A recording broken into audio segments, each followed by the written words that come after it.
अयोध्या राम मंदिर ध्वजारोहण पर इजरायल ने दी बधाई, कहा भारत ने सभ्यता का गौरव लौटाया, ये सांस्कृतिक पहचान का शक्तिशाली प्रतीक। अयोध्या में राम मंदिर के ध्वजारोहण समारोह पर इजरायल के भारत में राजदूत रेयूवेन अजार ने हार्दिक बधाई दी और इसे भारत की प्राचीन सभ्यता के पुनर्जागरण का ऐतिहासिक क्षण बताया। उन्होंने कहा कि राम मंदिर पर धर्म ध्वज का फहराना भारत की सांस्कृतिक पहचान और आध्यात्मिक विरासत का शक्तिशाली प्रतीक है।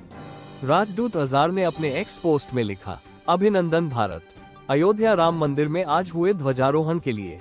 यह एक महत्वपूर्ण सभ्यतागत प्रतीक की पुनर्स्थापना है। पोस्ट में उन्होंने मंदिर निर्माण के समय अपनी यात्रा की तस्वीरें भी साझा की। दिल्ली में वायु प्रदूषण के बीच पीएमओ का कड़ा एक्शन, एफ को बढ़ावा देने के लिए जारी किए निर्देश। दिल्ली में लगातार बढ़ते प्रदूषण के बीच सरकार कई कदम उठा रही है। कुछ दिन पहले ही राजधानी में GRAP 3 लागू किया गया है। अब पीएमओ ने महत्वपूर्ण कदम उठाए हैं। पीएमओ ने प्रदूषण नियंत्रण के लिए अधिकारियों को दोहरी रणनीति पर काम करने का निर्देश दिया है।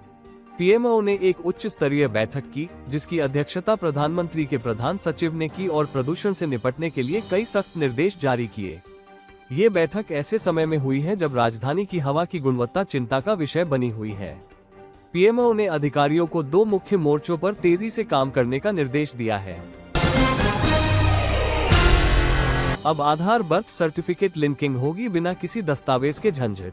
डिजिटल इंडिया की रफ्तार अब इतनी तेज हो चुकी है कि बच्चे के जन्म के साथ ही उसकी पहचान से जुड़े दस्तावेज तक आपस में जुड़ने लगे हैं। स्कूल में दाखिले से लेकर पासपोर्ट और सरकारी योजनाओं तक हर जगह पहचान की पुष्टि सबसे बड़ी जरूरत रही है। इस चुनौती को खत्म करने के लिए जन्म प्रमाण पत्र और आधार को एक ही प्रक्रिया में जोड़ने का नया सिस्टम लागू किया जा रहा है, जिससे बच्चे की पहचान शुरुआत से ही एक प्लेटफॉर्म पर उपलब्ध रहे। शेयर बाजार में तीसरे दिन गिरावट, सेंसेक्स 314 अंक टूटा। स्थानीय शेयर बाजार में मंगलवार को लगातार तीसरे कारोबारी सत्र में गिरावट जारी रही। विदेशी संस्थागत निवेशकों की पूंजी निकासी के बीच आईटी और वाहन शेयरों में बिकवाली से बीएसई सेंसेक्स 314 अंक के नुकसान में रहा, जबकि एनएसई निफ्टी में 75 अंक की गिरावट आई। उतार चढ़ाव भरे कारोबार में 30 शेयरों पर आधारित बीएसई सेंसेक्स 313.70 अंक यानी 0.37% टूटकर 84,587.01 पर बंद हुआ। कारोबार के दौरान ये 363.98 अंक तक नीचे आ गया था। सेंसेक्स के 30 शेयरों में 24 नुकसान में जबकि 6 लाभ में रहे।